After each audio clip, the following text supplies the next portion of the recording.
Hello and great welcome. तो बड़े section 4 को फिनिश करने के बाद अब हम आगे की तरफ बढ़ेंगे सेक्शन 5 की तरफ। जैसा कि आप देख रहे हैं फ्लैश होते हुए अपने स्क्रीन पर लेटेस्ट एग्जामिनेशन प्रॉब्लम्स। तो 5.1 से हमने स्टार्ट करा, हालांकि ये जो सेक्शन है इसको आप खुद भी कर सकते हैं। कहता है the following is the balance sheet of वाना लिव मोर लिमिटेड। तो ये बैलेंस शीट आपको गिवन है एक कंपनी की जो कि और जिंदा रहना चाहती है, वाना लिव मोर लिमिटेड।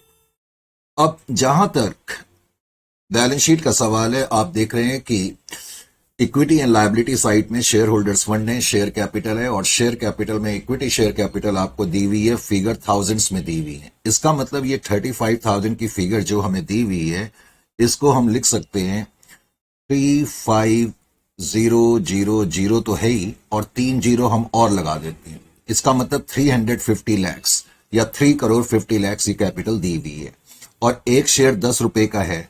तो इससे आपको यह भी पता लग गया कि कंपनी के 35 लाख शेयर्स हैं। यह भी कहा जा सकता है कि इस कंपनी के 35 लाख शेयर्स हैं। 35 लाख शेयर्स ऑफ 10 ईच के हिसाब से हम कह सकते हैं कि कंपनी की शेयर कैपिटल जो है वो 35 लाख की है।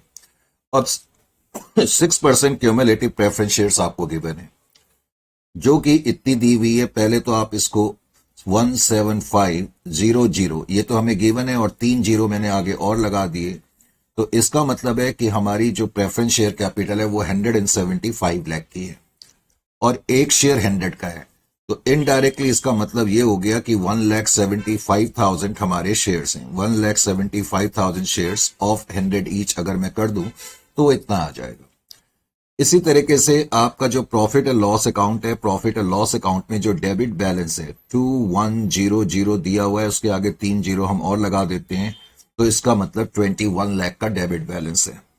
उसके अलावा 6% डिवेंचर्स का जहां तक सवाल है, ये हमें इतनी फिगर दी हुई है, इसके आगे हमने 3 जीरो और लगा दिए, तो इसका मतलब कितना हो गया 140 लैक्स। और 140 लैक्स को अगर मैं 100 से डिवाइड कर दूं तो इसका मतलब हमारे टोटल नंबर ऑफ डिवेंचर्स कितने हो जाएंगे, 1,40,000 डिवेंचर्स हो जाएंगे। 100 रुपए का एक डिवेंचर है, तो 140 लैक्स। तो क्वेश्चन को सिंप्लीफाइड करने का आर्ट आना चाहिए। उसके बाद सन्ड्री क्रेडिटर है, तो सन्ड्री क्रेडिटर की फिगर जो है 17500, और उसके आगे 3 जीरो हमने लगा दिए, यानी कि 175 लैक्स। प्रोविजन फॉर टैक्स 350 दिया हुआ है, तो 350 और उसके आगे हमने 3 जीरो और लगा दिए, तो इसका मतलब 3,50,000। तो ये आइटम्स हैं आपकी लायबिलिटी साइड के। अब एसेट साइड में हमने देखा प्रॉपर्टी प्लांट एंड इक्विपमेंट में जो टेंजेबल हैं, तो 43750 हमें दिया हुआ है। इसके आगे हमने 3 जीरो और लगा दिए, इसका मतलब 437,50,000 जो है इसकी वैल्यू है। उसके अलावा फिर नॉन करेंट इन्वेस्टमेंट्स तुम्हें दी हुई हैं। अब नॉन करेंट इन्वेस्टमेंट जो दी हुई हैं, आउटर कॉलम में जो फिगर लिखी जाती है वो ये शो करती है कि हमने इन्वेस्टमेंट कितने में खरीदी। तो इन्वेस्टमेंट जो हमने खरीदी है 3500, और इसके आगे हमने 3 जीरो और ऐड कर दिए, तो इसका मतलब 35 लैक्स में खरीदी है। लेकिन वो कहता है कि इनकी मार्केट वैल्यू 3,325,000 है। तो 3,325,000 का मतलब इसके आगे 3 जीरो और लगा दें, तो इनकी मार्केट वैल्यू 33,25,000 है। इसका मतलब इन्वेस्टमेंट को मैंने 35 लैक्स पर लिखा है, जबकि मार्केट वैल्यू इसकी कम है। इसका मतलब इन्वेस्टमेंट को मुझे कम करना पड़ेगा 1,75,000 से। करेक्ट, इसको मुझे कम करना पड़ेगा। उसके बाद तुम्हें दिया हुआ है current assets including bank. Current asset दिए हुए हैं और इंक्लूडिंग बैंक दिए हुए हैं। पहले तो बैंक में बैलेंस कितना है 35,000 तो तुम्हें दिया ही हुआ है, उसके आगे 3 जीरो आपने ऐड कर दिए, यानी कि 350 लैक्स का बैलेंस है, 350 लैक्स का। अब इस क्वेश्चन में आगे तुम्हें क्या कहता है कि all the existing equity share are reduce to ₹4 each. Equity share 4 की रह गई, ये तो तुम खुद ही कर सकते हो। प्रेफरेंस शेयर जो है वो 60 के रह गए, यानी कि 40 से कम हो गए। इक्विटी शेयर कैपिटल 6 रुपीज से कम हो गई, प्रेफरेंस शेयर कैपिटल 60 से कम हो गई। अब कहता है rate of interest on debenture is increase to 9%। तुमने देखा बैलेंस शीट के अंदर जो डिवेंचर हमें गिवन थे वो 6% डिवेंचर्स गिवन थे, और मैंने यहां पर आपको बताया था कि 1,40,000 डिवेंचर्स हैं, 100 के हिसाब से 14 लाख के। वो क्या कहता है कि हमने डिवेंचर होल्डर का रेट ऑफ इंटरेस्ट तो इंक्रीज कर दिया। अब डिवेंचर होल्डर्स ने क्या करा, डिवेंचर होल्डर के पास जो 1,40,000 डिवेंचर्स हैं उन्होंने अपने डिवेंचर सरेंडर कर दिए। तो कंपनी के पास जो 6% डिवेंचर हैं 100 रुपए वाले वो वापस आ जाएंगे 1,40,000।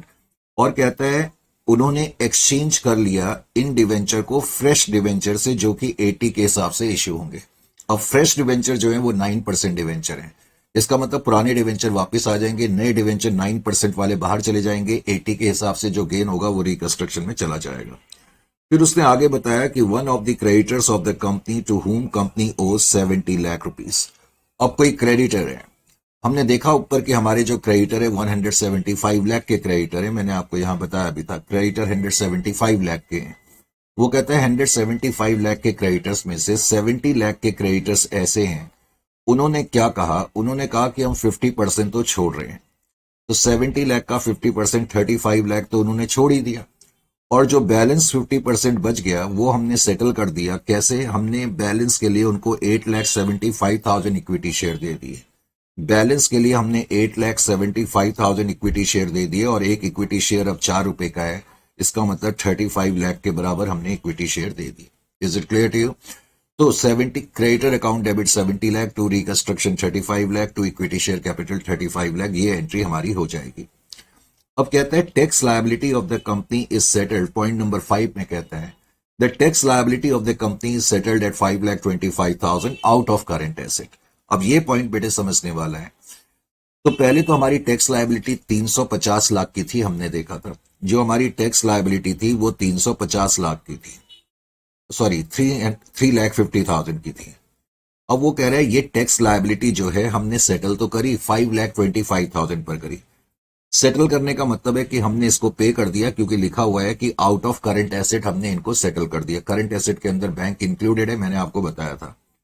तो जब मैं इनको पे करूंगा तो मैं लिखूंगा टू करंट एसेट और ब्रैकेट में लिख दूंगा बैंक, क्योंकि जो बैंक है वो करंट एसेट के अंदर इंक्लूडेड है। तो 350 लाख की लायबिलिटी को हमने 5,25,000 में सेटल करा, तो इसका मतलब हमें लॉस हो गया, और रिकंस्ट्रक्शन अकाउंट में ये डिफरेंस जो है वो तुम्हारा चला जाएगा, जो कि नियर अबाउट 1,75,000 के करीब आ जाएगा। करेक्ट? तो इस तरीके से आपकी ये एंट्री हो जाएगी। अब इस एंट्री के करने से एक और चीज आपने नोट करी कि जो आपका करंट एसेट था, जितना भी अमाउंट करंट एसेट में था, जो कि नियर अबाउट 350 लैक्स था, 350 लाख आपका करंट एसेट्स में बैलेंस है। इस एंट्री के करने से करंट एसेट जो है 525 लाख से कम हो गया, 5,25,000 से कम हो गया। तो 34475, इसका मतलब करंट एसेट में अभी बैलेंस इतना है। टैक्स लायबिलिटी पे करने के बाद करंट एसेट्स में जो है वो बैलेंस इतना है, हम ये कह सकते हैं। आगे उसने कहा property plant and equipment to be written down to 80%। अब प्रॉपर्टी प्लांट एंड इक्विपमेंट आपको जितनी भी दी हुई है उसको 80% तक लाना है, इसका मतलब 20% से कम कर दीजिए। अब ये पॉइंट जो मैं बता रहा था पॉइंट नंबर 7 से रिलेटेड है, balance of current asset left. अब करंट एसेट का बैलेंस कितना है? इतना है। उसने दिया हुआ है कि balance of current asset left after settlement of tax liability. Tax liability पे करने के बाद करंट एसेट में जितना भी बैलेंस है, क्वेश्चन क्या कह रहा है, बैलेंस को रीवैल्यू करा गया कितने पर? इतने पर। यानी कि जो करंट एसेट है वो रीवैल्यू हो गए यहां से लेके इतने पर। तो इसका मतलब इसमें भी कुछ नुकसान हो जाएगा करंट एसेट अकाउंट में। Is it clear to you? तो करंट एसेट जितने से कम होंगे वो फिगर हम आउटर कॉलम में लिख देंगे, और सॉरी रिकंस्ट्रक्शन अकाउंट में डेबिट कर देंगे। फिर investment to be brought down to their market value, ये मैंने आपको बता ही दिया है। और उसके अलावा फिर डेबिट बैलेंस प्रॉफिट और लॉस अकाउंट का हमें राइट ऑफ करना है। तो ये क्वेश्चन है, इसको मैं फटाफट आपको करके दिखा देता हूं। वैसे तो क्वेश्चन सॉल्व है, कुछ प्रिंटिंग मिस्टेक होंगी तो आप उसको रेक्टिफाई कर लेना, नहीं तो मेरी एडवाइस तो ये होगी कि सॉल्यूशन आप जो है नोट कर लें। करेक्ट? सॉल्यूशन को नोट करने के लिए, अरे ये क्या आ गया, just wait.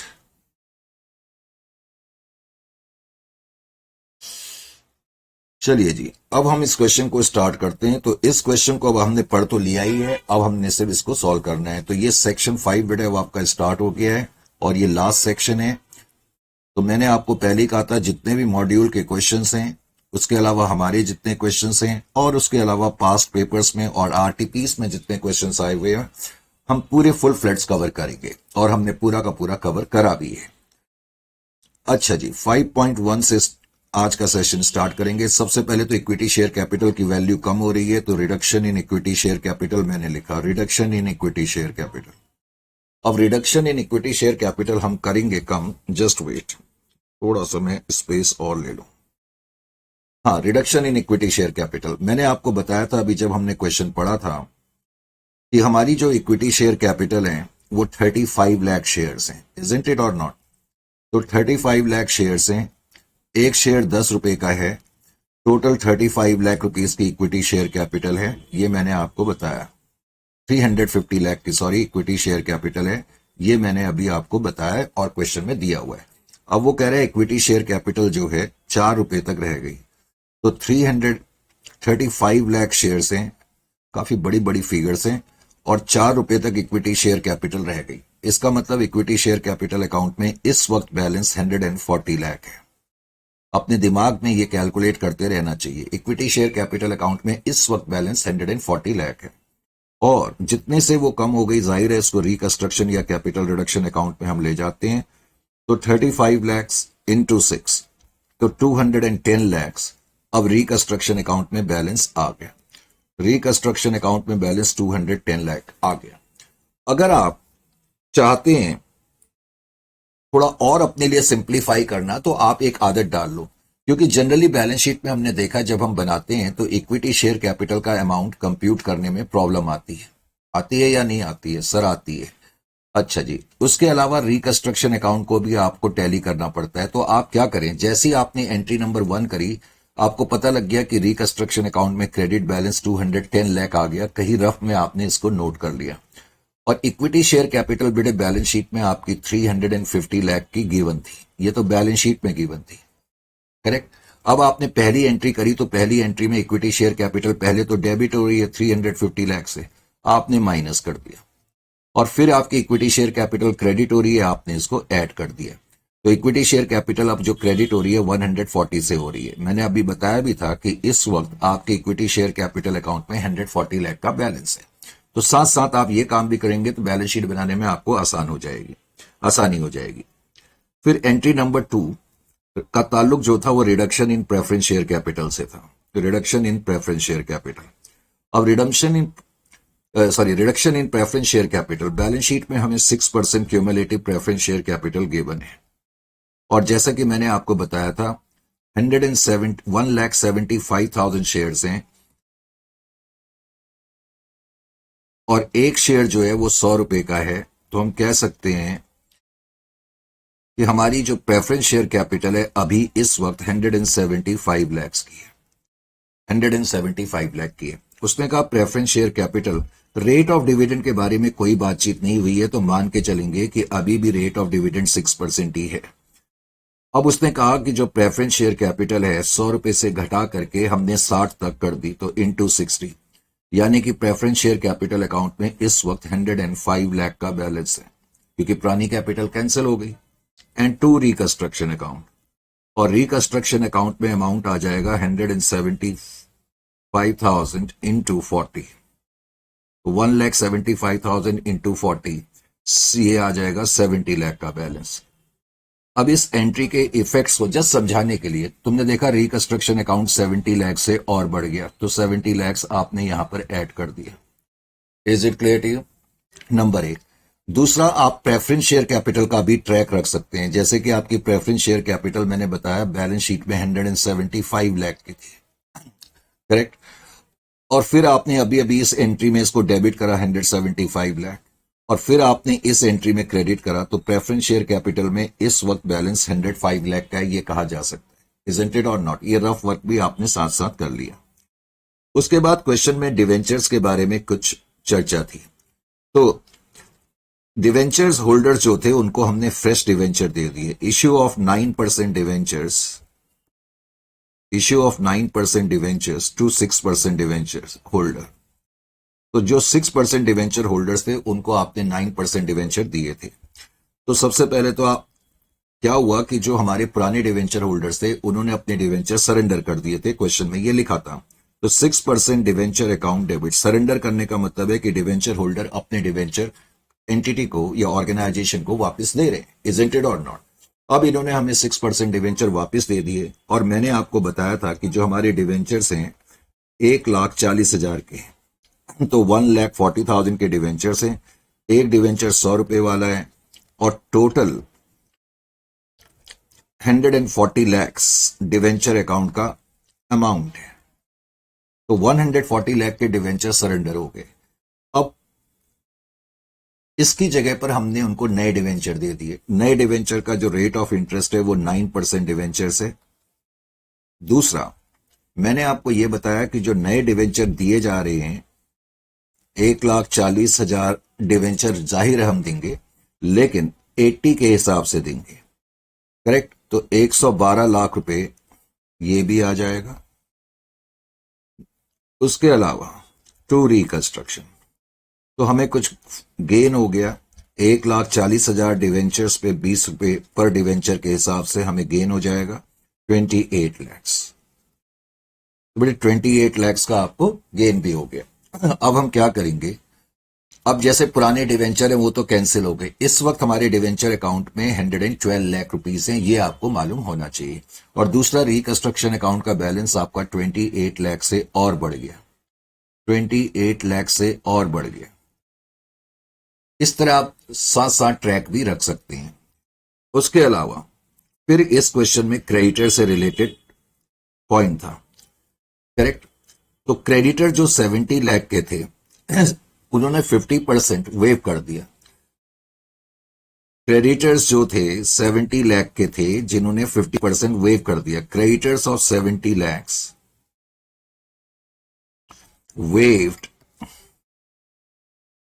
50%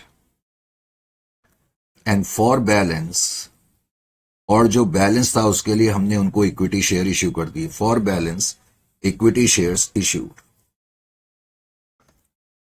equity share issued.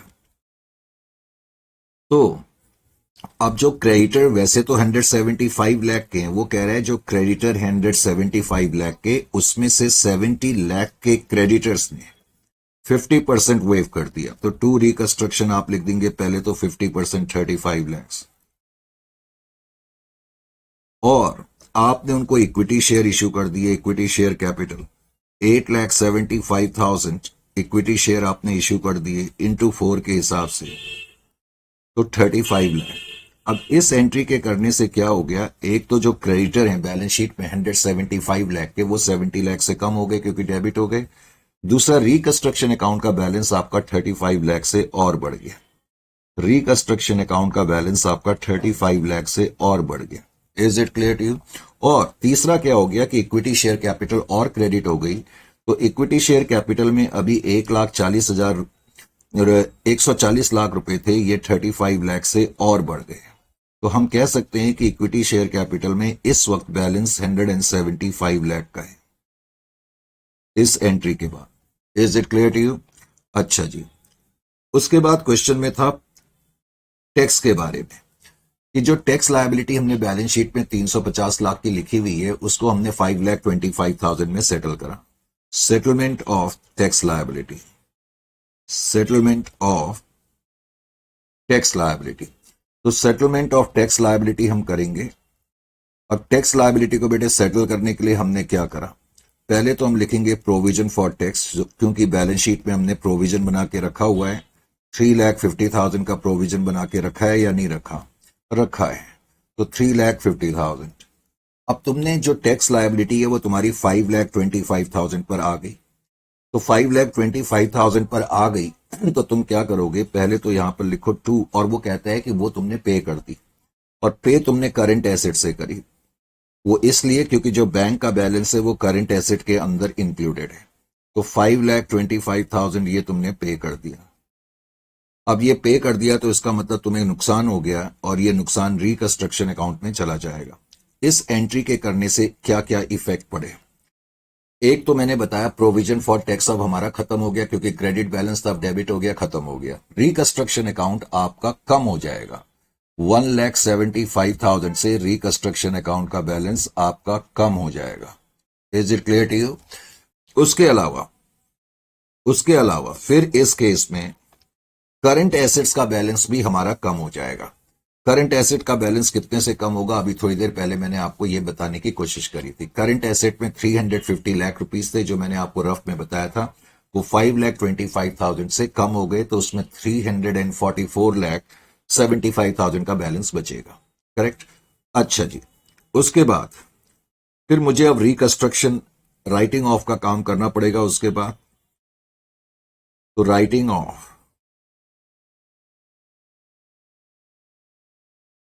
Of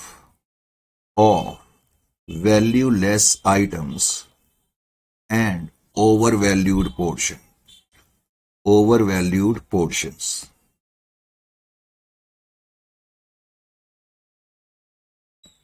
तो उसके लिए मुझे पहले यह देखना पड़ेगा कि मेरे रिकंस्ट्रक्शन अकाउंट में नेट बैलेंस है कितना। तो अब मुझे कुछ करने की जरूरत नहीं है, मैं सीधा इसको प्लस माइनस कर दूंगा। तो प्लस माइनस करेंगे तो ये 341,25,000 का बैलेंस आ जाएगा।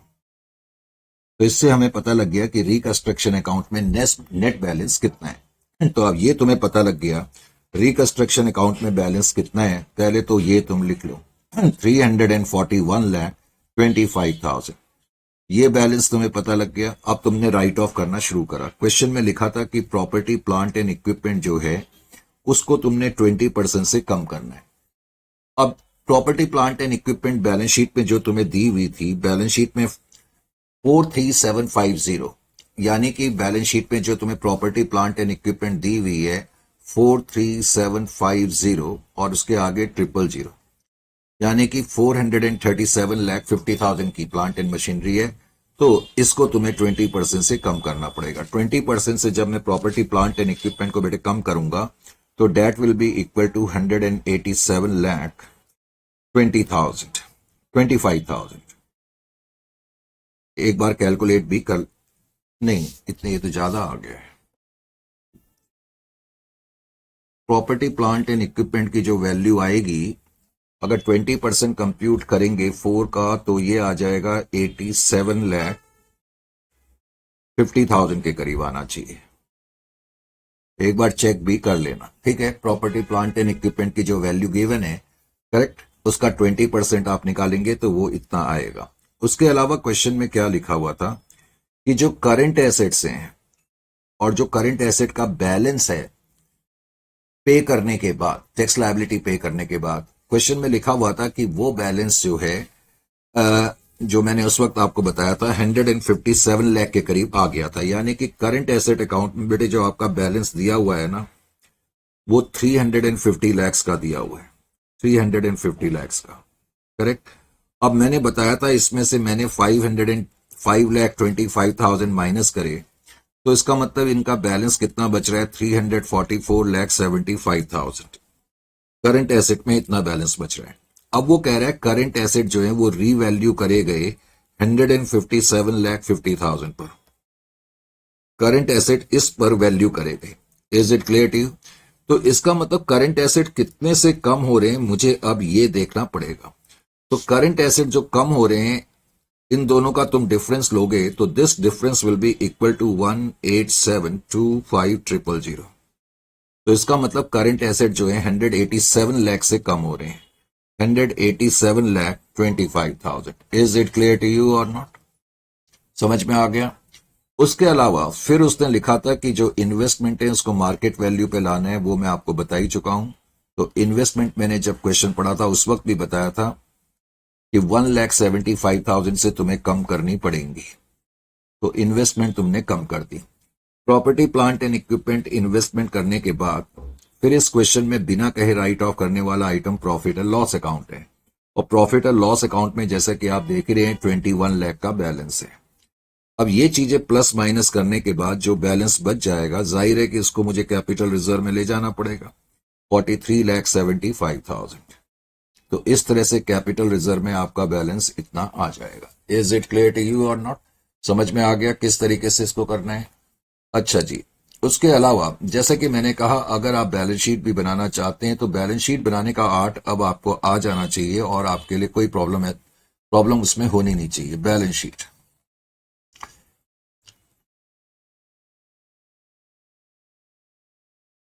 1, equity and liability. Equity and liability के अंदर भी 1, शेयर होल्डर फंड।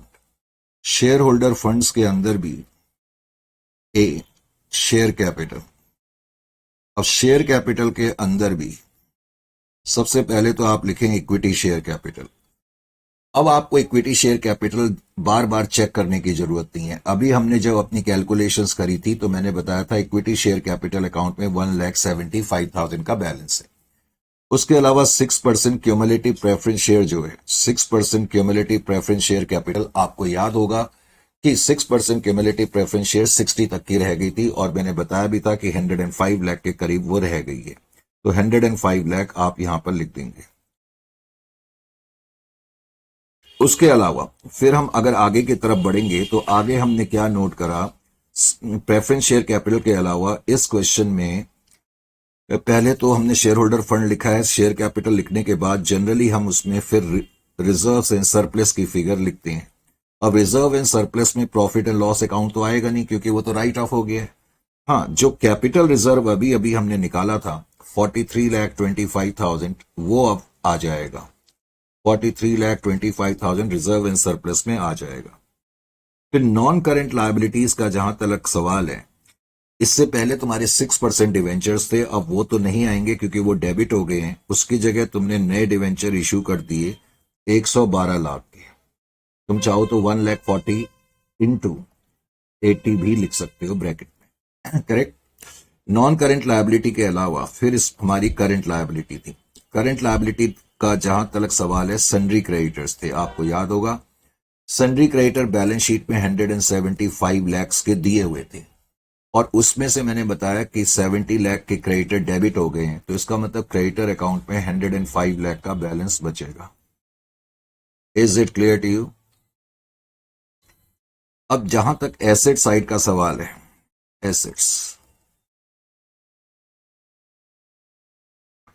एसेट्स के अंदर one non current asset. Non current assets के अंदर भी प्रॉपर्टी प्लांट एंड इक्विपमेंट पहले तो आप लिखेंगे। प्रॉपर्टी प्लांट एंड इक्विपमेंट में अब कितना बैलेंस बचेगा? अब देखो यहां पर तुम्हारी जो प्रॉपर्टी प्लांट एंड इक्विपमेंट थी 43750,000 437,50,000 की थी और प्रॉपर्टी प्लांट एंड इक्विपमेंट को हमने राइट ऑफ करा था। हमने जो राइट ऑफ करा था इसको 87 लाख, क्योंकि 20% से ये कम हो गई थी, 87,50,000 पर आ गई। तो इसका मतलब ये माइनस करने के बाद इसमें जो बैलेंस आ जाएगा that is equal to 33 lakh. कितना आ जाएगा ये बैलेंस चेक करना पड़ेगा। प्लांट एंड मशीनरी अकाउंट जो है वो कम हो रहा है, इसमें बैलेंस कितना आ जाएगा? 43750,000 इंटू 80%, ये 350 लाख के करीब बैलेंस आ रहा है। बैलेंस जो आ रहा है 350 लाख, करेक्ट। तो 350 लाख का बैलेंस इसमें आ जाएगा प्रॉपर्टी प्लांट एंड इक्विपमेंट में। आप सीधा इस वैल्यू का 80% भी निकाल करके वैल्यू लिख सकते हैं। उसके अलावा फिर हमें जो दिया हुआ था इसमें नॉन करेंट इन्वेस्टमेंट भी गिवन थी, आपको याद होगा, तो नॉन करेंट इन्वेस्टमेंट भी मैंने लिखी। अब जहां तक नॉन करेंट इन्वेस्टमेंट्स का सवाल है वो अब मार्केट वैल्यू पर आ गई और मार्केट वैल्यू जो है 33,25,000 की है। 33,25,000। नॉन करेंट इन्वेस्टमेंट के बाद फिर क्वेश्चन में सिर्फ करंट एसेट हमें गिवन थे और करंट एसेट्स के बारे में अब मुझे कुछ करने की जरूरत नहीं है क्योंकि जो रिवाइज्ड वैल्यू है वो तुम्हें दी हुई है। उसने तुम्हें दे दिया कि करंट एसेट अब इतने के हैं 15750,000। तो इस तरीके से इस क्वेश्चन को करा जाएगा। Is it clear to you और नॉट? थोड़ा सा बैलेंस शीट का पोर्शन थोड़ा सा वो है, अदरवाइज क्वेश्चन जो है वो बिल्कुल भी टफ नहीं कहा जा सकता। तो इस क्वेश्चन को करने के बाद अब हम आगे की तरफ बढ़ते हैं। अगला जो क्वेश्चन हमने पिकअप करा वो कौन सा है? 5.2। 5.2 को ध्यान से देखें। 5.2 में क्या कहता है? The authorised balance sheet of financial crisis limited as at 31/3/2024 is given. अब कहता है 12,000 प्रेफरेंस शेयर कैपिटल है और 50 रुपए का एक शेयर है, 12,000 प्रेफरेंस शेयर हैं, टोटल इतनी है। 18,750 इक्विटी शेयर्स हैं, ये भी 50 रुपए का एक शेयर है, 9,37,500 है, ये मिला करके लिखा हुआ है। फिर रिजर्व एंड सरप्लस में कहता है प्रॉफिट एंड लॉस अकाउंट है, और प्रॉफिट एंड लॉस अकाउंट इतना अमाउंट तुम्हें दिया हुआ है debit balance. Non current liabilities के अंदर लोन्स का अमाउंट है 7,16,250। उसके अलावा फिर तुम्हें जो क्वेश्चन में दिया हुआ है ट्रेड पेबल्स हैं, ट्रेड पेबल्स का अमाउंट 258,750 है, और उसके अलावा अदर लायबिलिटीज तुम्हें गिवन है। जहां तक एसेट साइड का सवाल है, नॉन करेंट एसेट्स के अंदर प्रॉपर्टी प्लांट एंड इक्विपमेंट, उसके अंदर भी tangible buildings at cost less depreciation. बेटे एट कॉस्ट लेस डेप्रिसिएशन कोई नई चीज नहीं है। बैलेंस शीट पे हम जो भी आइटम लिखते हैं वो कॉस्ट में से डेप्रिसिएशन माइनस करने के बाद जो वैल्यू होती है वही लिखते हैं, तो ये कोई नई चीज नहीं लिखी हुई। इसी तरह से प्लांट कॉस्ट लेस डेप्रिसिएशन 3,35,000 है। फिर इंटेंजिबल एसेट्स के अंदर तुम्हें ट्रेडमार्क्स एंड गुडविल दिए हुए हैं 3,97,500 के, ये तुम बिना कहे राइट ऑफ करोगे। उसके अलावा इन्वेंट्रीज हैं 5 लाख की, और उसके अलावा ट्रेड रिसेबल तुम्हें गिवन है 4,10,000 की। अभी तक तो क्वेश्चन में कुछ खास बात नजर नहीं आई। नीचे उसने लिखा है कि प्रेफरेंस डिविडेंड जो है वो पिछले 5 सालों से एरियर में है। आगे कहता है company is now earning profits but short of working capital, and for the same a scheme of reconstruction has been approved by both the classes of the shareholder and summary of the scheme is as follows। तो वैसे तो कहता है कि company profit earn कर रही है, लेकिन उसके पास वर्किंग कैपिटल की कमी है, तो जिसकी वजह से कंपनी ने इंटरनल रिकंस्ट्रक्शन की स्कीम अपनाई। और आगे वो तुम्हें क्या कहता है, सबसे पहले तो उसने लिखा कि equity share holder have agreed that their ₹50 share will be reduced by 5 by cancellation of ₹45 per share. तो 50 रुपए का जो शेयर था 45 रुपए उन्होंने छोड़ दिए, और शेयर जो है 5 रुपए का रह गया, तो इसका मतलब जबरदस्त गेन हो गया। They have also agree to subscribe for 3 new equity share of ₹5 each for each equity share held. अब वो क्या कह रहा है, इस पर्टिकुलर पॉइंट का क्या मतलब है। पहले तो जो हमारे प्रेजेंट इक्विटी शेयर होल्डर्स हैं 18,750, जैसे कि आपने देखा, हर एक ने अपना शेयर पहले तो 45 रुपए से कम कर दिया, और उसके बाद ये जो इक्विटी शेयर होल्डर्स हैं इन्होंने हर एक ने कहा कि हम 3 नए इक्विटी शेयर खरीद लेंगे। They have also agree to subscribe for 3 new equity shares of 5 each for equity shares held. तो ये पॉइंट इंपॉर्टेंट है, अभी हम इसको करेंगे। फिर उसने आगे बताया preference share holder have agree to forgo the arrears of dividend. अच्छी बात यह है कि प्रेफरेंस शेयर होल्डर्स ने अपने एरियर्स ऑफ डिविडेंड छोड़ दिए, तो इसका मतलब उसकी तो कोई एंट्री नहीं होगी। एंड टू एक्सेप्ट, और जो प्रेफरेंस शेयर 50 रुपए वाले हैं वो क्या कह रहे हैं, प्रेफरेंस शेयर कह रहे हैं कि हमें 4 नए 6% प्रेफरेंस शेयर दे दो 10 रुपए वाले। जो हमारे अभी प्रेजेंट प्रेफरेंस शेयर होल्डर्स हैं वो 12,000 शेयर हैं, और वो जो है 12,000 ही थे ना, 12,000 शेयर हैं और 8% हैं, और 50 रुपए का एक शेयर है। अब प्रेफरेंस शेयर होल्डर क्या कह रहे हैं कि हम अपना एरियर्स ऑफ डिविडेंड तो छोड़ देंगे, और आप हमें क्या करो, जो हमारी 8% प्रेफरेंस शेयर कैपिटल है इसकी जगह आप हमें 4 नए प्रेफरेंस शेयर दे दो। नए प्रेफरेंस शेयर जो होंगे वो 6% प्रेफरेंस शेयर होंगे, लेकिन 4 प्रेफरेंस शेयर दे दो। 4 प्रेफरेंस शेयर का मतलब हमारे अभी 12,000 शेयर हैं, हर एक शेयर होल्डर कह रहा है कि हमें 4 प्रेफरेंस शेयर दे दो, यानी कि हर एक को 4 प्रेफरेंस शेयर देने पड़ेंगे, और प्रेफरेंस शेयर जो हम देंगे ये 10 रुपए का शेयर होगा।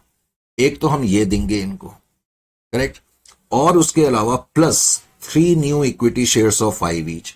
और प्रेफरेंस शेयर होल्डर कह रहे हैं कि जो अभी हमारी शेयर कैपिटल है इसकी जगह एक तो आप हमें प्रेफरेंस शेयर दे दो, और आप हमें कुछ इक्विटी शेयर कैपिटल दे दो, यानी कि जो हम 12,000 शेयर हैं हर एक को 3 नए इक्विटी शेयर दिए जा रहे हैं, 3 नए इक्विटी शेयर दिए जा रहे हैं, और एक इक्विटी शेयर अब 5 रुपए का है, तो इतना अमाउंट हम दे रहे हैं इसकी जगह पर।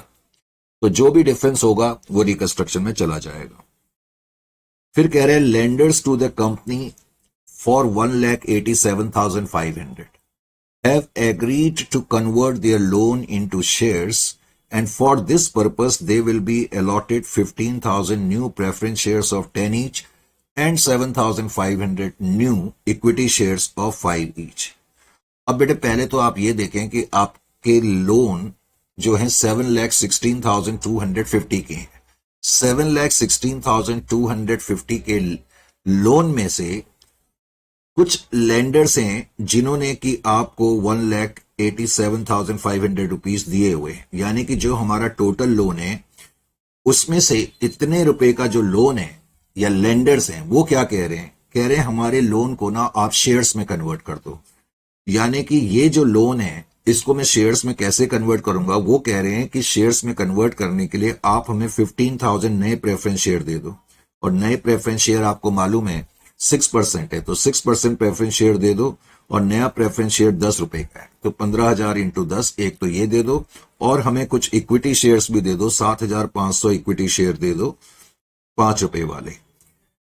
तो इसका मतलब मेरे लोन जो है इतने से कम हो जाएगा, नंबर वन, और दूसरा मेरी प्रेफरेंस शेयर कैपिटल इतने से बढ़ जाएगी, इक्विटी शेयर कैपिटल इतने से बढ़ जाएगी। अब आगे कह रहा है the directors have agreed to subscribe in cash for 25,000 new equity shares of 5 each, in cash for 25,000 new equity shares of 5 each. Directors क्या कह रहे हैं, और आगे उसने कंफ्यूज करने के लिए यह भी लिखा है in addition to any shares to be subscribe by them under first above. तुम्हें मालूम है कि पॉइंट नंबर 1 में भी शेयर होल्डर्स कुछ शेयर्स जो हैं सब्सक्राइब करे गए हैं। इक्विटी शेयर होल्डर्स ने पहले तो अपना शेयर 45 से कम करा था, और उन्होंने ये भी कहा था कि हर एक इक्विटी शेयर होल्डर 3 नए इक्विटी शेयर खरीद लेगा, यानी कि यहां पर भी शेयर सब्सक्राइब करे जा रहे हैं। अब इस पॉइंट में क्या कह रहा है कि डायरेक्टर्स ने सब्सक्राइब करे कैश में 25,000, to subscribe in cash 25,000 new equity shares of 5 each in addition to any shares, correct. तो director have agreed to subscribe in cash for 25,000 new equity share, तो डायरेक्टर ने 25,000 नए शेयर खरीदे। इसकी simple entry होगी bank account debit to share capital account. अब कहता है जो भी कैश हमें मिल गया of the cash received by issue of new shares. अब न्यू शेयर से हमें जो कैश मिला, याद रखो कि न्यू शेयर्स हमने यहां पर भी इश्यू करे हैं और पॉइंट नंबर 1 में भी इश्यू करे हैं। यहां भी हमने कुछ इक्विटी शेयर इश्यू करे और यहां भी कुछ इक्विटी शेयर इश्यू करे। तो न्यू शेयर से जितना भी पैसा मिला, कहता है उसमें से 2,50,000 हमने यूज कर लिया अपने लोन को रिड्यूस करने में, यानी कि जो बचे हुए लेंडर्स थे या लोन थे उनको हमने पे कर दिया 2,50,000।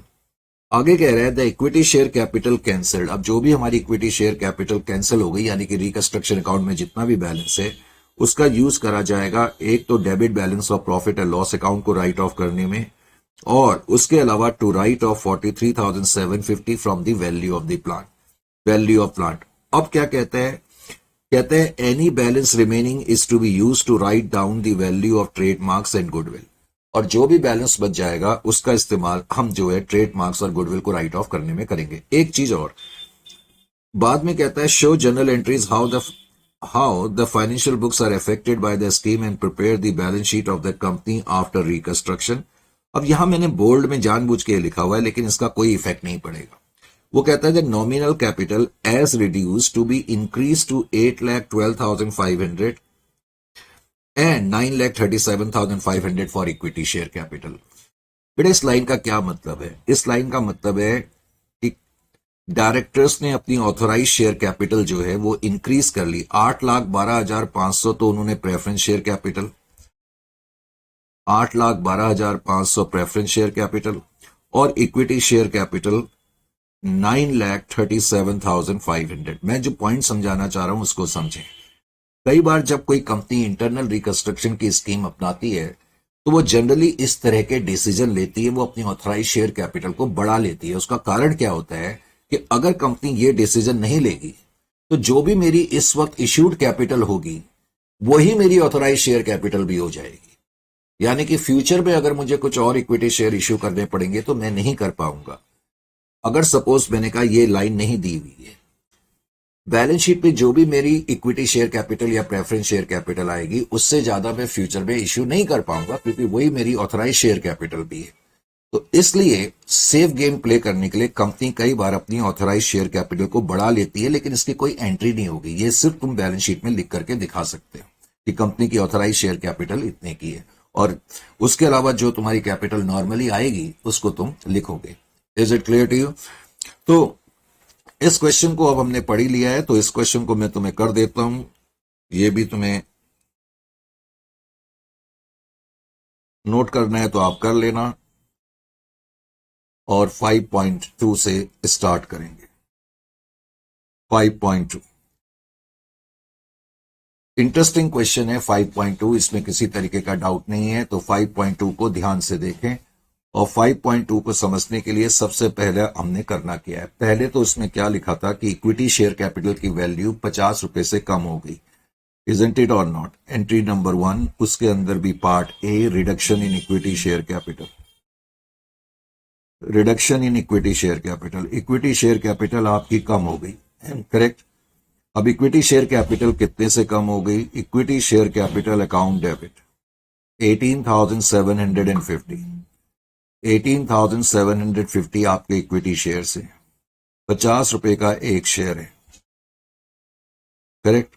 बैलेंस शीट के अंदर इक्विटी शेयर कैपिटल आपकी 9,37,500 की गिवन है। अब वो कह रहा है इक्विटी शेयर कैपिटल 5 रुपए तक रह गई, तो to equity share capital account 18,750 into 5 का मतलब हमारी इक्विटी शेयर कैपिटल 93,750 की रह गई। Is it clear to you और नॉट? अब कितने से ये कम हो गई? टू रिकंस्ट्रक्शन 45 से कम हो गई, तो रिकंस्ट्रक्शन अकाउंट में चला जाएगा 18,750 into 45, that is equal to 8,43,750। तो इस वक्त मेरे रिकंस्ट्रक्शन अकाउंट में इतना बैलेंस है और इस वक्त मेरी इक्विटी शेयर कैपिटल अकाउंट में इतना बैलेंस है। अपने दिमाग में इस तरह से नोट करते जाना चाहिए। उसके अलावा इसी में क्या लिखा था कि इक्विटी शेयर होल्डर्स ने पहले तो अपने शेयर कम करने के लिए वो तैयार हो गए और उन्होंने हमें यह भी सपोर्ट करा। इक्विटी शेयर होल्डर्स ने कहा कि हम अपने शेयर 50 रुपए वाले 5 के कर देंगे और 3 नए शेयर खरीद लेंगे, सब्सक्राइब कर लेंगे। तो इश्यू ऑफ शेयर्स,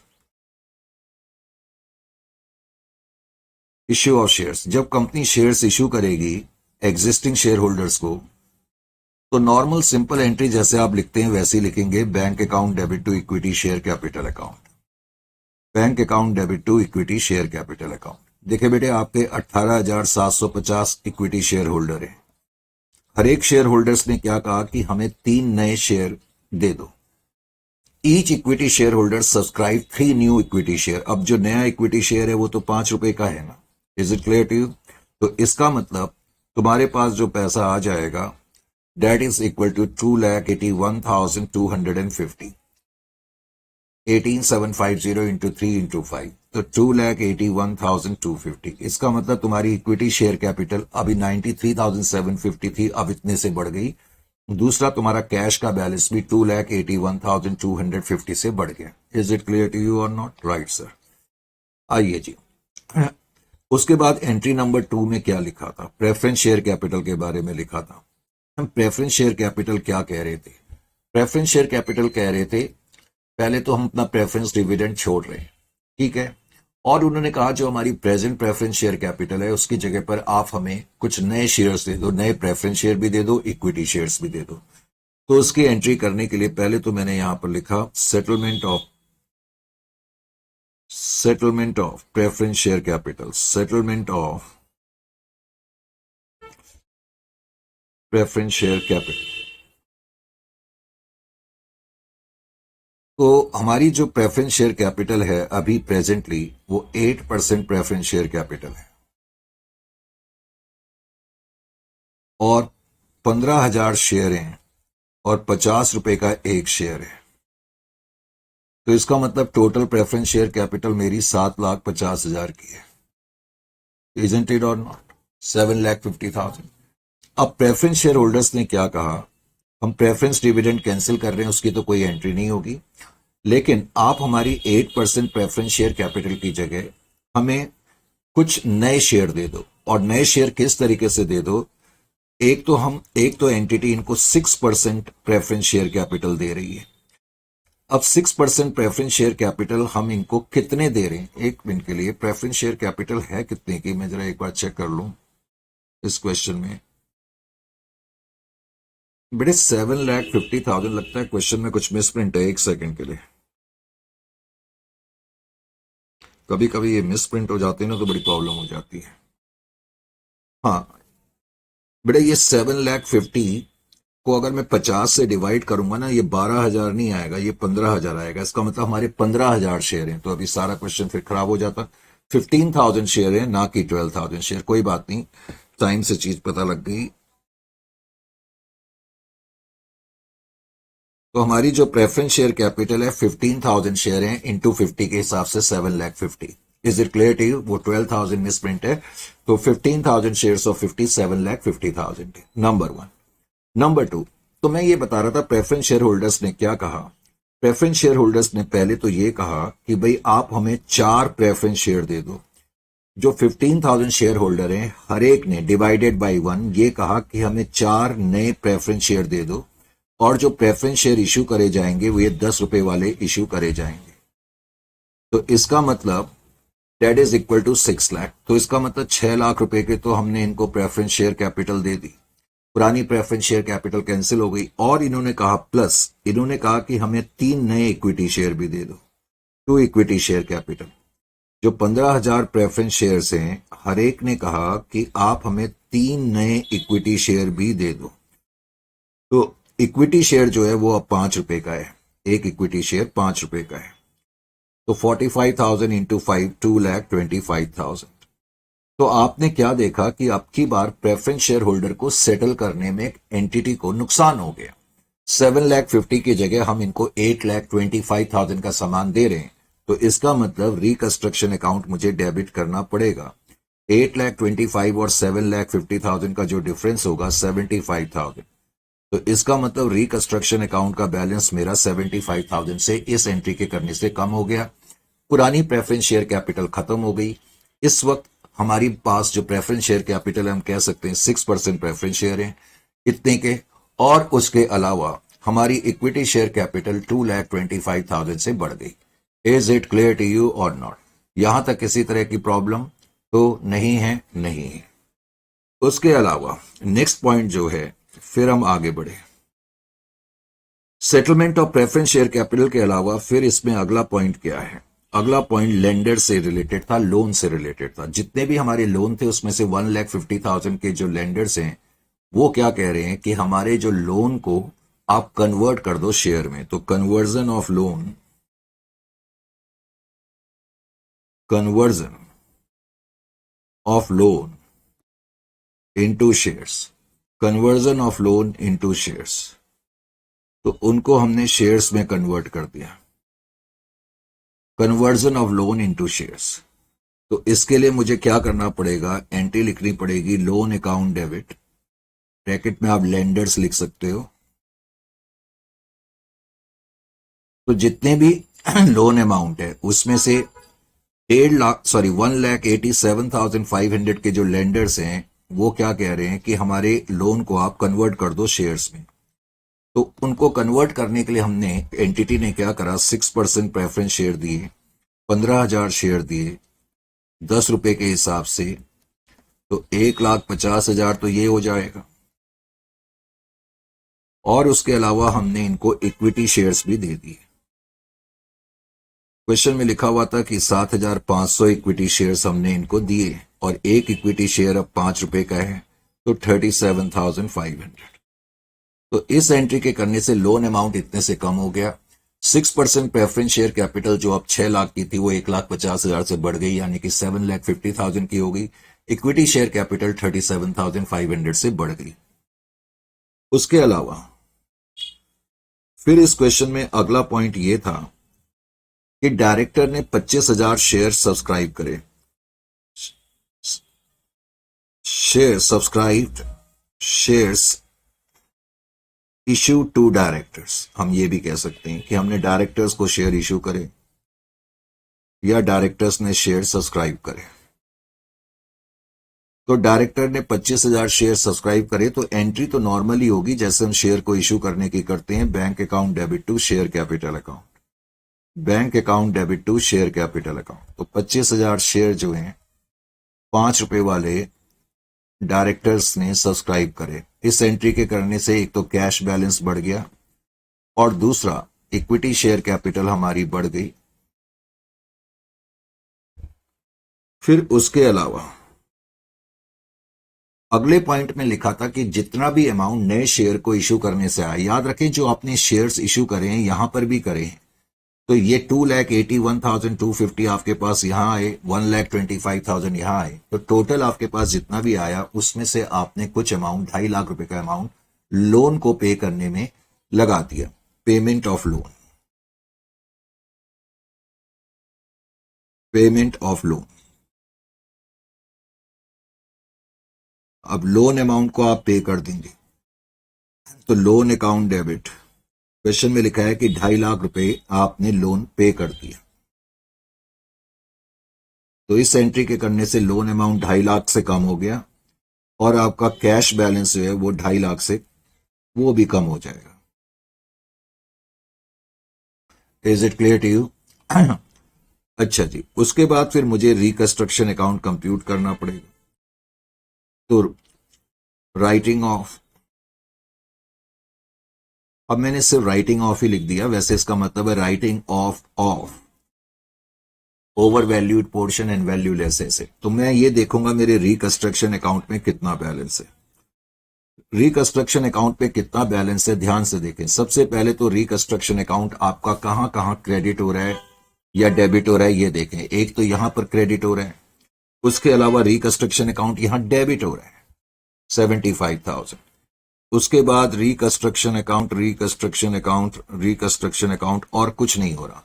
तो इसका मतलब रिकंस्ट्रक्शन अकाउंट में जो नेट बैलेंस है, जो नेट बैलेंस क्रेडिट और डेबिट माइनस करने के बाद जो नेट बैलेंस है दैट इज इक्वल टू 7,68,750। तो रिकंस्ट्रक्शन अकाउंट में आपका इतना बैलेंस है।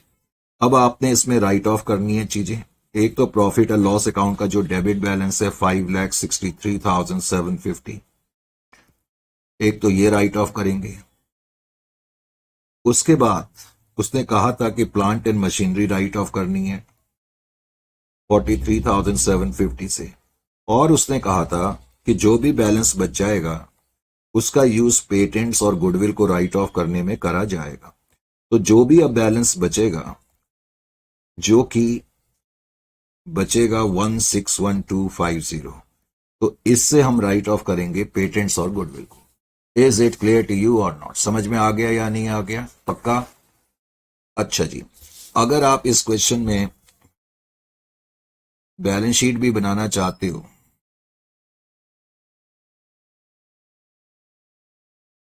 तो बैलेंस शीट जब आप बनाओगे तो 1 equity and liability, equity and liability के अंदर भी पहले हम लिखते हैं share holders fund, share holders fund, और शेयर होल्डर्स फंड्स के अंदर भी हम लिखते हैं ए शेयर कैपिटल। अब इस क्वेश्चन में बेटर है कि आप शेयर कैपिटल में ना ऑथराइज शेयर कैपिटल, जो लास्ट पॉइंट मैंने आपको बताया था, ऑथराइज शेयर कैपिटल, जो लास्ट में पॉइंट दिया हुआ था कि कंपनी के डायरेक्टर्स ने डिसाइड करा कि हम अपनी प्रेफरेंस शेयर कैपिटल की नॉमिनल वैल्यू को 8,12,500 तक ला रहे हैं, तो वो सिर्फ आप बैलेंस शीट में प्रेजेंट करने के लिए लिखेंगे, यूज करेंगे, और उसका कहीं यूज नहीं होगा। और इक्विटी शेयर कैपिटल 9,37,500, बस यहां पर लिख करके आप इसको अंडरलाइन कर करके छोड़ देंगे। इसका यूज, इसको आप टैली पर्पस के लिए भी यूज नहीं करेंगे। फिर आप लिखेंगे issued subscribed paid up, issued subscribed paid up. तो issued subscribed paid up capital आपकी कितनी है, तो उसके लिए वही तरीका आपको अपनाना पड़ेगा जो मैं आपको बताते रहता हूं, इक्विटी शेयर कैपिटल अकाउंट। देखिए बेटे, मैंने बताया था इस पॉइंट पर मेरी इक्विटी शेयर कैपिटल 93,750 की है। जब मैंने एंट्री नंबर 1 कर ली थी, तो एंट्री नंबर 1 को करने के बाद मेरे अब 18,750 शेयर हैं 5 रुपए वाले, 93,750। अब उसके बाद मैंने इक्विटी शेयर कैपिटल कहां कहां इश्यू करी। एक तो यहां इश्यू करी है मैंने इक्विटी शेयर, करेक्ट, 2,81,250 की, तो ये मैं ऐड कर दूंगा।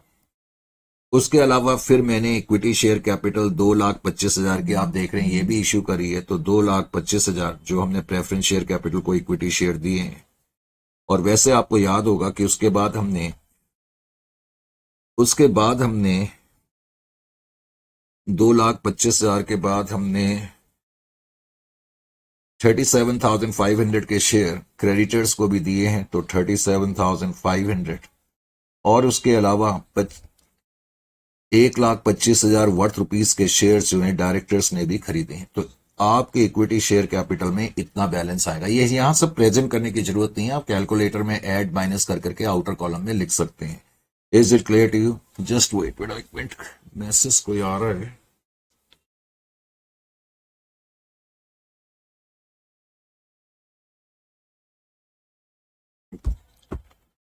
ठीक है, तो आउटर कॉलम में आप लिख दें 7,62,500।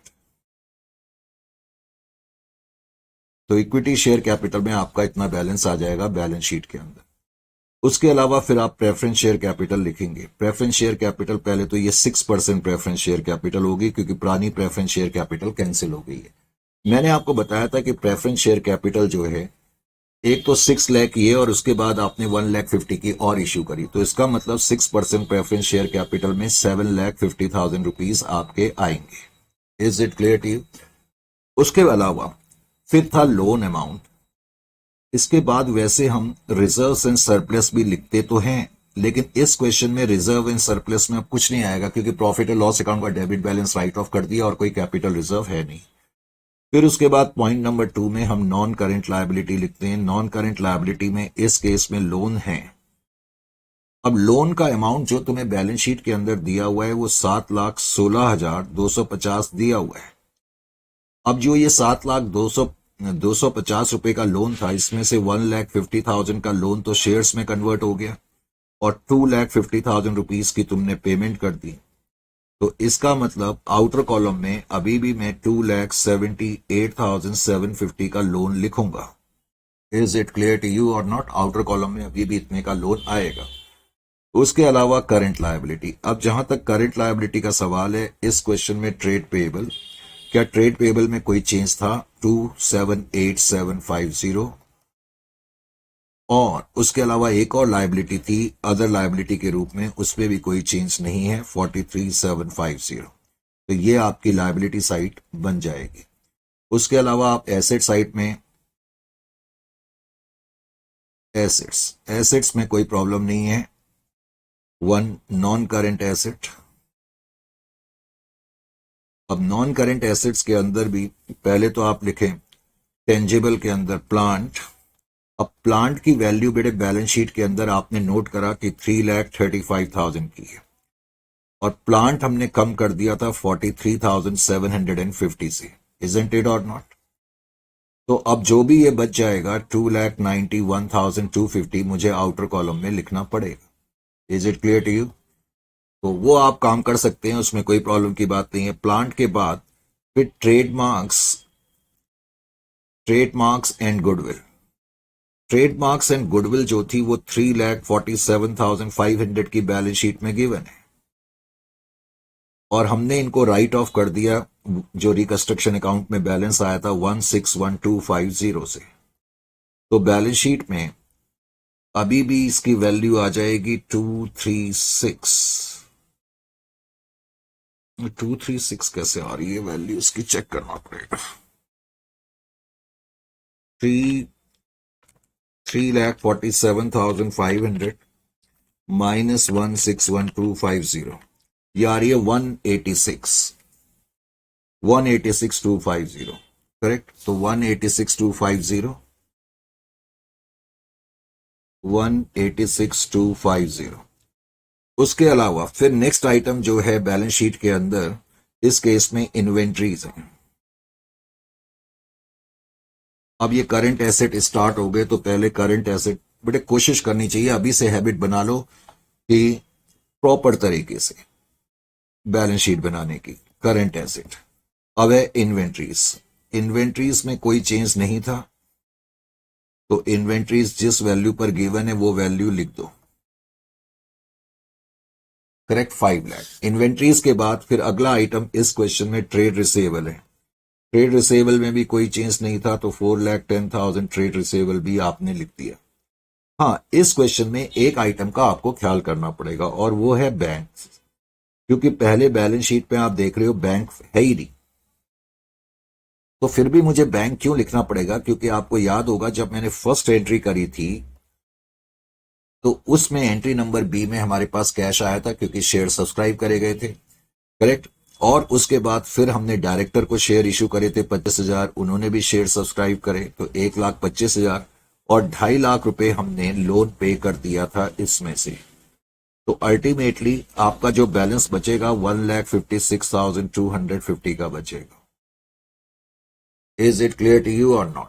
तो बेटे ये था क्वेश्चन, इसमें इंटरेस्टिंग सा क्वेश्चन है, आपने नोट करा, इजंट इट और नॉट? तो इस क्वेश्चन को करने के बाद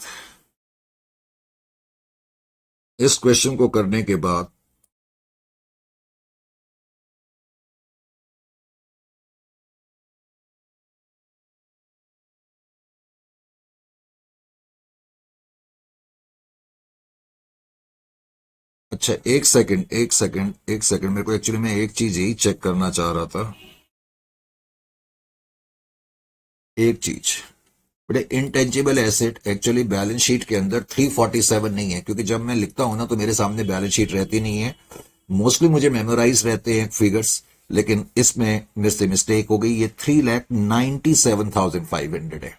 तो इसको ऐसा करो 50 से बढ़ा दो, तो ये जो बैलेंस आपका आ जाएगा, कोई बात नहीं, ये तो आप खुद भी कर सकते हो, तो ये जो बैलेंस आ जाएगा आपका 3,97,500 माइनस 161,250, 236 आ जाएगा, 236,250। वो आप एक बार चेक कर लेना, टोटल जरूर करना चाहिए खुद, आई मीन से। अच्छा जी, इस क्वेश्चन को करने के बाद अब अगले क्वेश्चन की तरफ आते हैं। अगला पार्ट क्या कहता है? अगला जो क्वेश्चन है 5.3,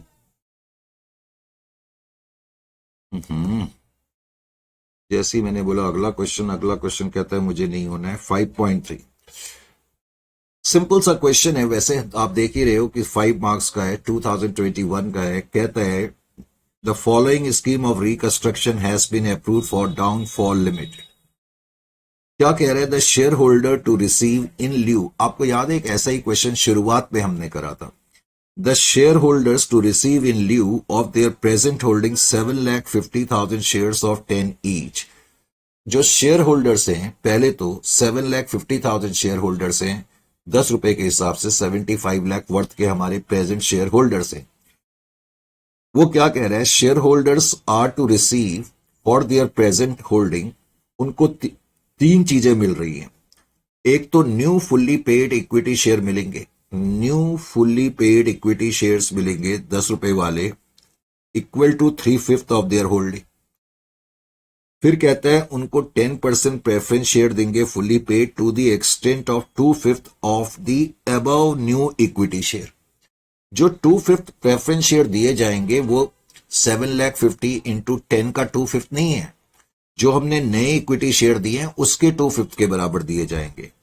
और कहता है 2,50,000 हम उनको 7% डिवेंचर्स भी देंगे, रुपीज 2,50,000 के 7% डिवेंचर्स भी देंगे।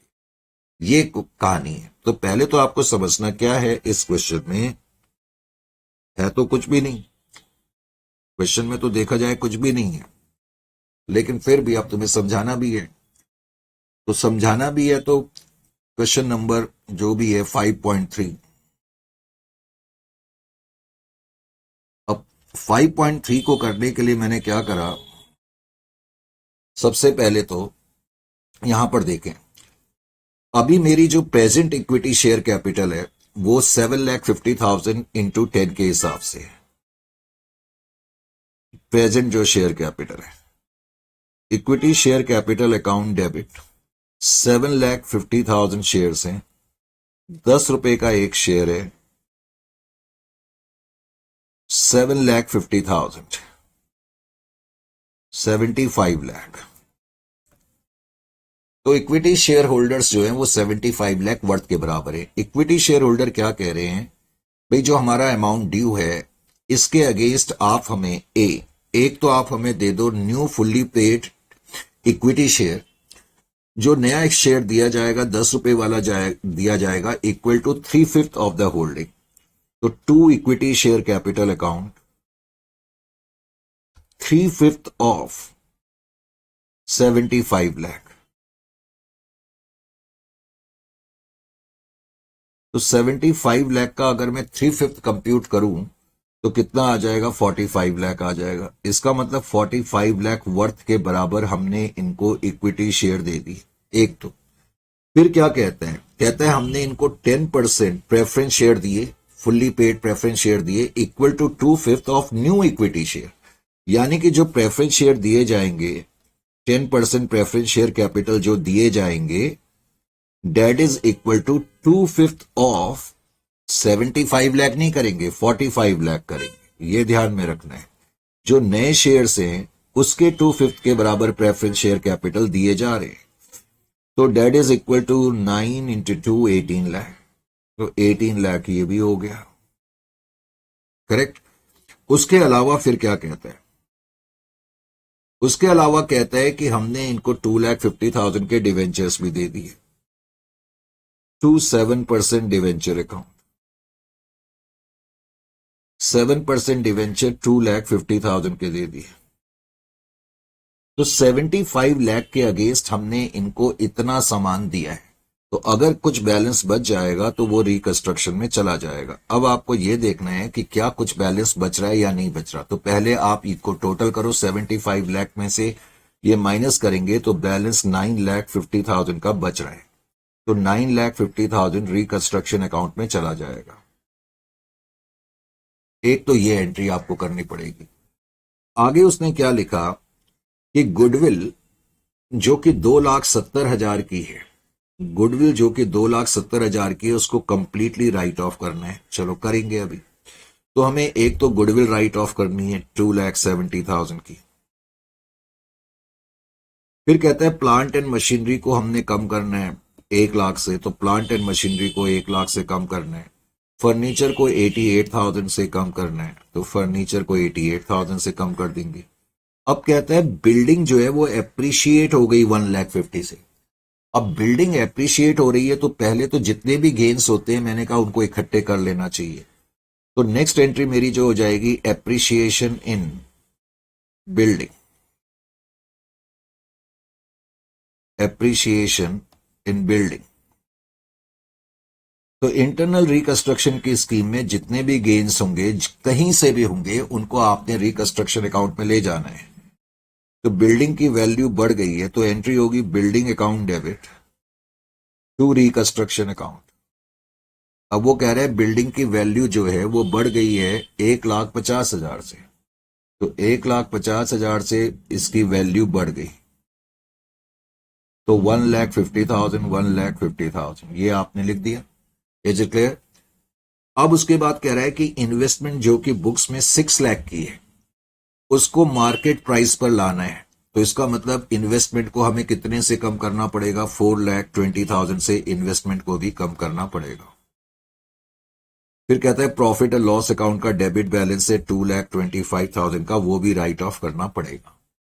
फिर क्वेश्चन में लास्ट में एक लाइन लिखी है, वो कहता है in case of any shortfall, अगर कोई शॉर्टफॉल होगी, शॉर्टफॉल का मतलब जितना अमाउंट हमने राइट ऑफ करना है वो अमाउंट एक्सीड कर रहा है जितना रिकंस्ट्रक्शन में बैलेंस है। तो कह रहा है अगर कोई शॉर्टफॉल है तो कहता है जनरल रिजर्व में 42,000 रुपीज का बैलेंस मौजूद है, आप वहां से उसको यूटिलाइज कर सकते हैं। तो अब मुझे क्या करना है, क्योंकि अब क्वेश्चन में कुछ और तो है नहीं, अब मैं ये देखूंगा। अब मुझे पहले तो राइट ऑफ ही करना है। तो राइटिंग ऑफ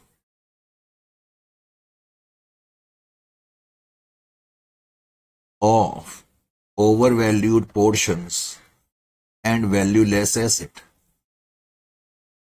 तो अब मेरे रिकंस्ट्रक्शन अकाउंट में कितना बैलेंस है?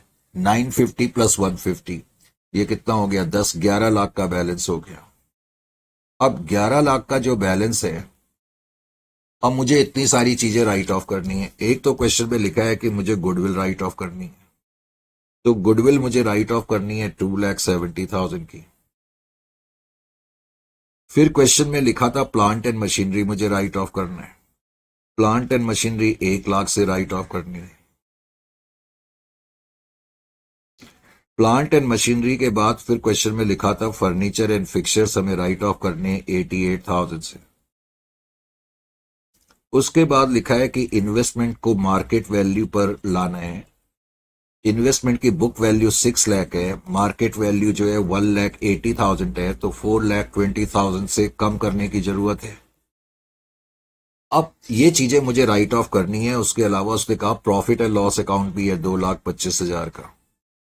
अब पहले तो मैं ये देखूंगा कि इनका टोटल कितना आ रहा है। बेटा अगर मैं टोटल करूंगा ना, इनका इनका टोटल आ रहा है 11,03,000।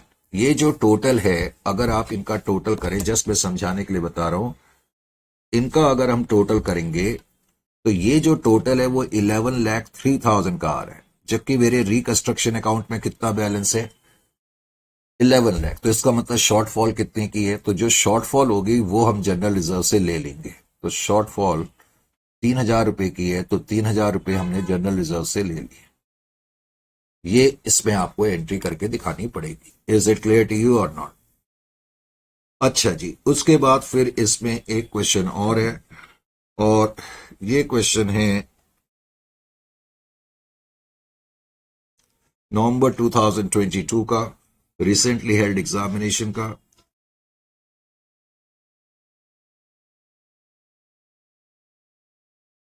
करेक्ट। अब इस क्वेश्चन को करने के लिए पहले तो कहता है the balance sheet of few movements limited as on 31 of 12 2024 is as follows. तो ये बैलेंस शीट तुम्हें दी हुई है।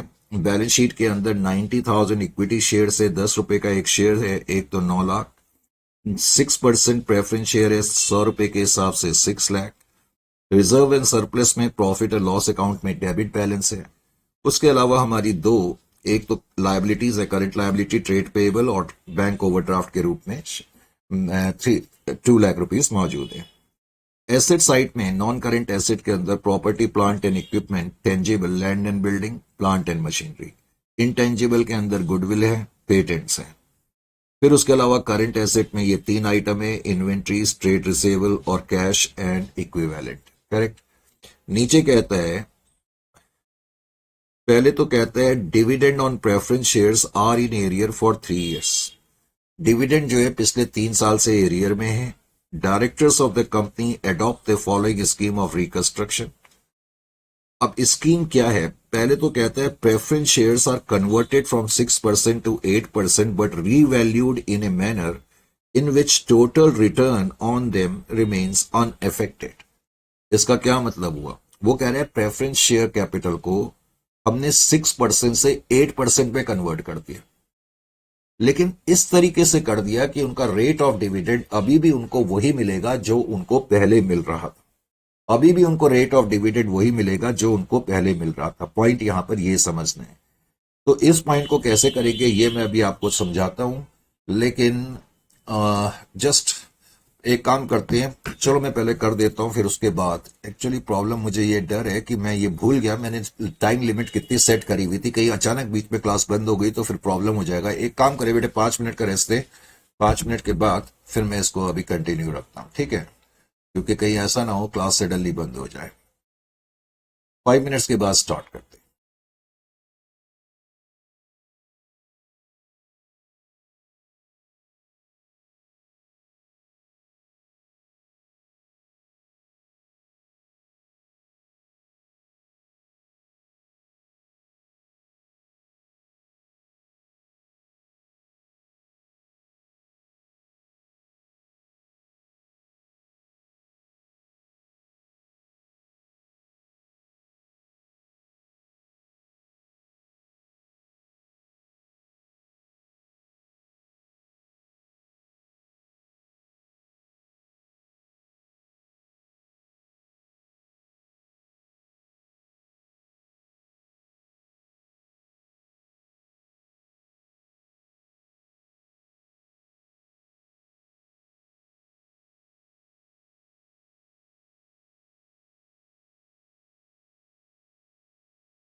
So welcome again and sorry to make you wait for at least 5 minutes. तो बड़े बातचीत चल रही थी इस 5.4 के बारे में और मैंने बताया था कि डिविडेंड इन प्रेफरेंस शेयर जो है वो एरियर्स में है और नीचे कहता है पहले पॉइंट की चर्चा चल रही थी कि preference shares are converted from 6% to 8% but revalued in a manner in which total return on them remains unaffected. इस पर्टिकुलर पॉइंट का मतलब क्या है, पहले मैं जरा यही क्लियर कर दूं। एंट्री नंबर 1,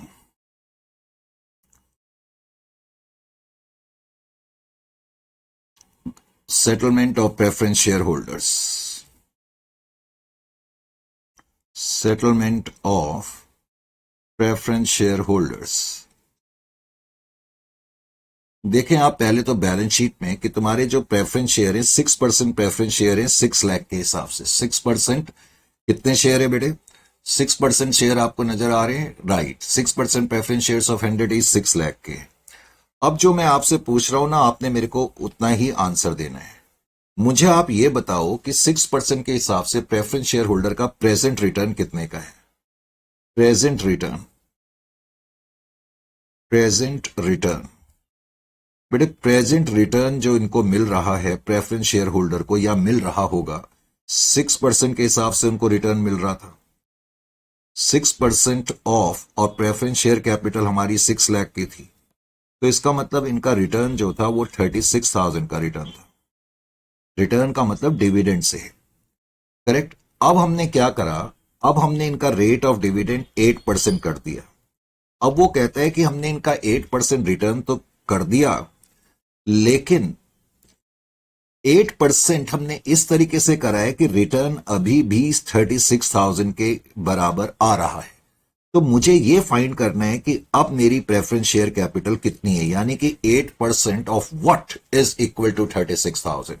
तो ये मैं अब निकाल सकता हूं। ये मैं कैसे निकाल सकता हूं? 36,000 इंटू 100 डिवाइडेड बाई 8 अगर हम कर दें तो हमें पता लग जाएगा कि 4,50,000। इसका मतलब अब जो प्रेफरेंस शेयर कैपिटल है 4,50,000 की है। अगर मैं 8% 4,50,000 का कंप्यूट करूंगा तो वो 36 ही आएगा। तो इसका मतलब मेरी इसमें एंट्री क्या हो जाएगी? 6% preference share capital account debit. जो पुरानी प्रेफरेंस शेयर कैपिटल है बेटे वो 6 लाख की थी। अब हमने उनको 8% प्रेफरेंस शेयर कैपिटल दे दी। अब हमें यह भी पता लग गया कि हमने जो 8% प्रेफरेंस शेयर कैपिटल दे दी है वो दरअसल 4,50,000 की है। तो इसका मतलब गेन कितने का हो गया? टू रिकंस्ट्रक्शन गेन हो गया आपका 1,50,000 का। Is it clear to you? ये इसमें लाइन इंपॉर्टेंट है। उसके बाद क्वेश्चन में क्या कहता है कि the value of equity share brought down to ₹8 पर शेयर। अब इक्विटी शेयर कैपिटल हमारी कितने की? 90,000 शेयर हैं, 10 रुपए के हिसाब से 9 लाख। तो मेरी एंट्री नंबर 2 क्या होगी? Reduction in equity share capital. Reduction in equity share capital. अब इक्विटी शेयर कैपिटल को मैं रिड्यूस करूंगा तो मेरी एंट्री होगी equity share capital account debit. अब आपने देखा कि आपकी इक्विटी शेयर 90,000 की है, इजंट इट और नॉट? और एक शेयर जो है 100 रुपीज का है, डेबिट 9 लाख। अब इक्विटी शेयर कैपिटल आपने 8 रुपए की कर दी, तो न्यू इक्विटी शेयर कैपिटल कितने की हो गई? 90,000 इंटू 8, 7,20,000। और कितने से ये कम हो गई? To reconstruction. 90,000 इंटू 2 के हिसाब से ये कम हो गई, तो 1,80,000 से इक्विटी शेयर कैपिटल आपकी कम हो गई। Is it clear? आगे क्या कहता है? पॉइंट नंबर 3 में कहता है arrears of preference dividend cancelled, इसकी कोई एंट्री नहीं होगी। अब गुडविल अकाउंट का जो डेबिट बैलेंस है वो मुझे राइट ऑफ करना है। Land and building and plant and machinery are revalued at 85% and 80%। इसका मतलब लैंड और बिल्डिंग को 15% से कम करना है और प्लांट एंड मशीनरी को 20% से कम करना है। और कहता है कि book debts to the amount of 14,400 are to be treated as bad and hence to be written off. और बुक डेट्स मुझे राइट ऑफ करने 14,400 के।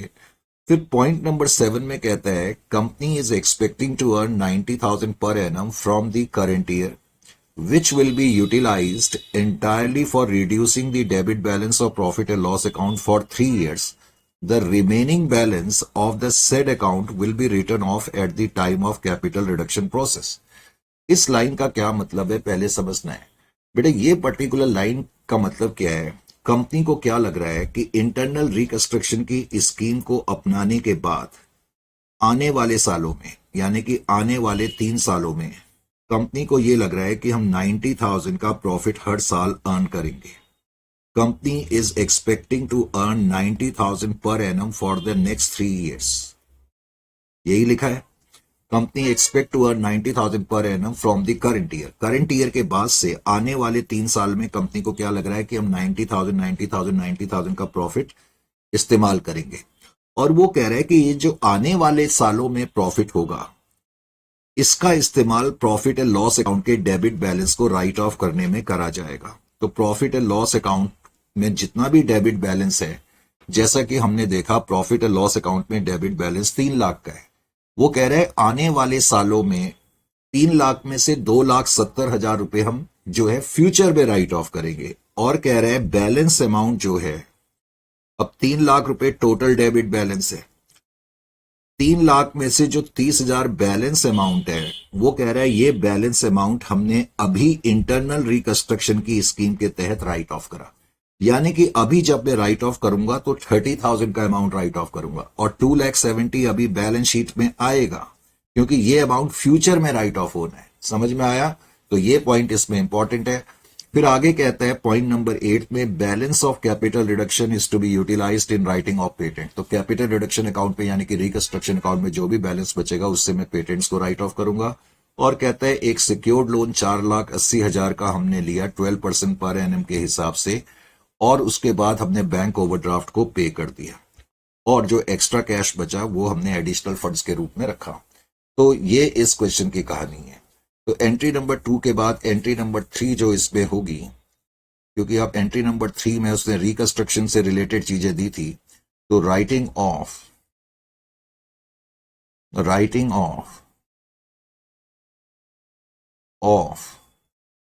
Over valued portions and valueless items. तो पहले तो मैं ये देखूंगा कि रिकंस्ट्रक्शन अकाउंट में बैलेंस कितना है।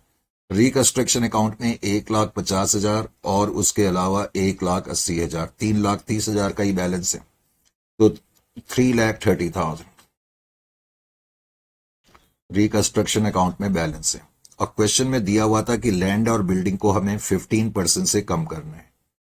तो 15% लैंड एंड बिल्डिंग का 81,000 आ जाएगा। प्लांट एंड मशीनरी को हमें अब 20% से कम करना है, तो 96,000 से हम प्लांट एंड मशीनरी को कम करेंगे।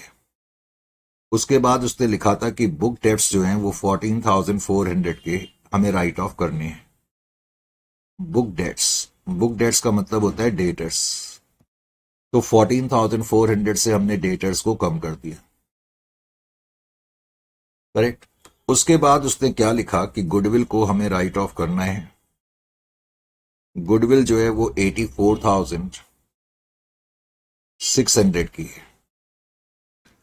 उसके अलावा उसने लिखा था प्रॉफिट एंड लॉस अकाउंट के बारे में। जैसा कि मैंने बताया profit and loss account 3 lakh का तो है, लेकिन अभी इंटरनल रिकंस्ट्रक्शन के वक्त हम केवल 30,000 रुपए राइट ऑफ करेंगे, 2,70,000 फ्यूचर में करेंगे।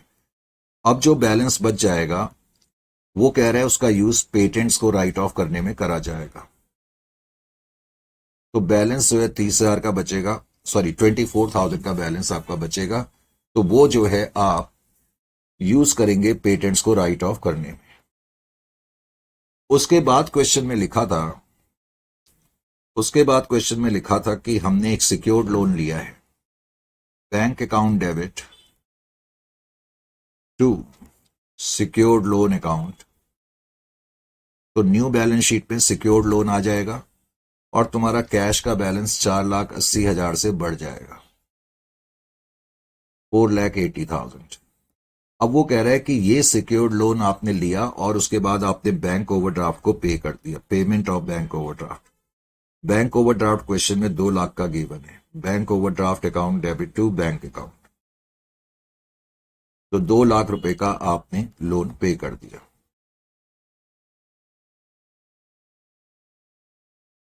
Is it clear to you? अगर आप बैलेंस शीट बनाना चाहते हैं, equity and liability,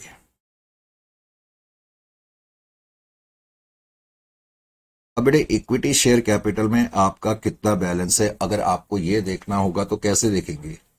equity share capital account जो आपको बैलेंस शीट के अंदर दी हुई थी सबसे पहले 9 लाख की दी थी, अब वो तो कैंसिल हो गई डेबिट होके और अभी इस वक्त 720 का बैलेंस है। उसके बाद मैंने कोई इक्विटी शेयर कैपिटल इश्यू नहीं करी है, तो न्यू बैलेंस शीट में इक्विटी शेयर कैपिटल 7,20,000 ही आएगी। इक्विटी शेयर कैपिटल के बाद जो 6% प्रेफरेंस शेयर कैपिटल थी वो तो कैंसिल हो गई और उसकी जगह हमने नए प्रेफरेंस शेयर कैपिटल 8% इशू करे 4.5 लाख के। Is it clear to you? फिर प्रॉफिट एंड लॉस अकाउंट का जो बैलेंस है वो तो खत्म हो गया।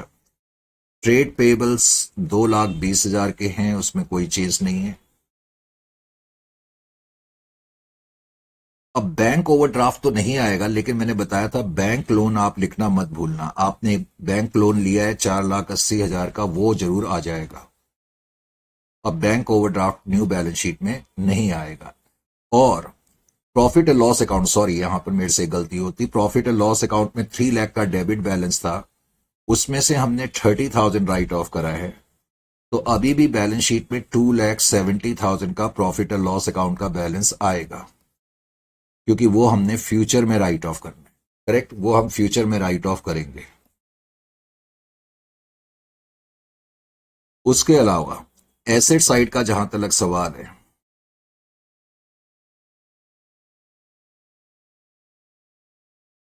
लैंड एंड बिल्डिंग,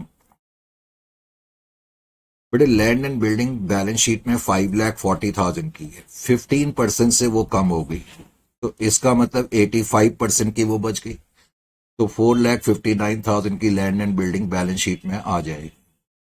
इसी तरीके से फिर प्लांट एंड मशीनरी है, 4,80,000 की प्लांट एंड मशीनरी है और 20% से वो कम हो गई, इसका मतलब 80% पर आ गई, इसका मतलब 3,84,000 प्लांट एंड मशीनरी जो है यहां पर हम लिखेंगे। उसके अलावा गुडविल तो खत्म ही हो गई। पेटेंट्स जो है वो आपने 24,000 से कम कर दिए, 36,000 के पेटेंट्स थे बैलेंस शीट में, 24,000 से आपने कम कर दिए, तो इसका मतलब पेटेंट्स में बैलेंस कितना बचेगा? 12,000 का बचेगा। इन्वेंट्रीज जो थी उसमें किसी तरीके का कोई चेंज नहीं है, 1,70,000 की इन्वेंट्रीज थी, 1,70,000 ही आएंगी। ट्रेड रिसेबल, ट्रेड रिसेबल 3,01,800 के क्वेश्चन में हमें गिवन है और 14,400 हमने डेटर्स राइट ऑफ करे हैं, तो 2,87,400 हम लिखेंगे। फिर उसके अलावा cash and cash equivalent, cash and cash equivalent 7,600 plus 4,80,000। ये 4,80,000 कैसे? देखो यहां पर मैंने बताया था ना, आपने ये लोन लिया था 4,80,000 का, तो कैश आया, उसके बाद आपने फिर बैंक ओवरड्राफ्ट को पे कर दिया 2 लाख, तो इसका मतलब अब आपके पास कैश बैंक में भी पैसा है 2,87,600, तो टोटल जो है वो 16 लाख के बराबर आना चाहिए। तो बेटा ये था आपका इंटरनल रिकंस्ट्रक्शन। जैसा मैंने कहा था, कॉम्प्रिहेंसिवली और वाइडेस्ट पॉसिबल कवरेज हम करेंगे और मुझे उम्मीद है कि आप इस बात पे एग्री करेंगे कि we are giving you the largest possible most comprehensive and widest coverage. Correct, ठीक है, फिर नेक्स्ट सेशन में आपसे मुलाकात करते हैं किसी नए चैप्टर के साथ। So till then, time to say good bye.